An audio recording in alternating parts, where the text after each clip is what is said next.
Adelante. Bé, som en Sergio i jo i hem decidit, la nostra idea principal teníem com a tema la vida que s'involucrava dins la fàbrica o què és el que podia passar dins la fàbrica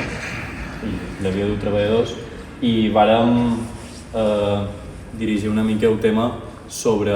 boicots o diferents tensions que se podien crear dins la fàbrica i que podien desenvolupar. Està ubicada en aquesta zona perquè, com us ha explicat en Roser, cada màquina que veiem en aquesta zona de la nau, darrere cada màquina hi havia una persona i en aquesta persona se li feia arribar un cupo de posar-li unes 300 peces i s'havia de complir sempre aquest cupo. En un principi podia ser una mica més difícil, però després la gent hi arribava molt fàcil i inclús superava aquest cupo i en un paper on signaven que aquell dia havien fet 300 peces, si aquell dia n'havien fet 500, posaven 500. L'encarregat va decidir dir-los que no, que posessin 300 i les peces sobrants se guardarien les bones i les que no eren de tan bona qualitat tornaven en un forn per crear peces noves i millors. Això, durant un temps hi havia gent que no sabia i se posava cupos, però també hi havia gent que posava a posta que era capaç de fer més peces de les que feia aquell dia o del cupo que havia de fer. Això, en els encarregats, la gent que ho feia o se n'anava per el seu propi peu o se'ls ateava i de fora, perquè l'empresa o els encarregats se volien oblidar d'aquests temes. El que volíem representar nosaltres amb aquesta obra, per exemple, és què hauria passat si la gent que posava que era capaç de complir el cupo i superar el cupo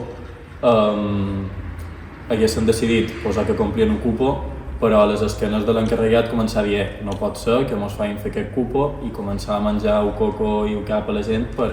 anem a fer alguna cosa molt més gran, anem a liar-la, bàsicament. I res, això més o menys era l'idea principal de... Representant els boicots, nosaltres el que idea per la part de disseny, més que una instal·lació, era un artefacte, un prototip, un àlbum que tu poguessis interactuar amb aquesta peça com a tal i no amb una instal·lació sencera.